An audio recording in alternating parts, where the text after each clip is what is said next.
Ayos na guys, nailagay ko na yung kumpay nila. Ayan, kumakain na sila oh.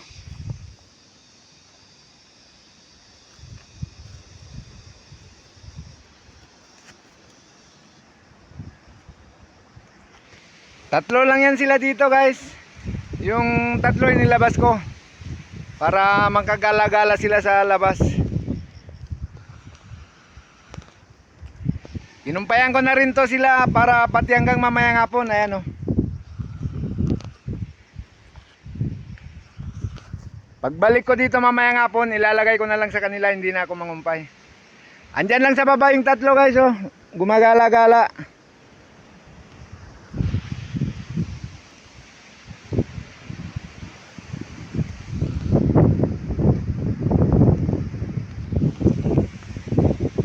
Hanggang dito na lang guys.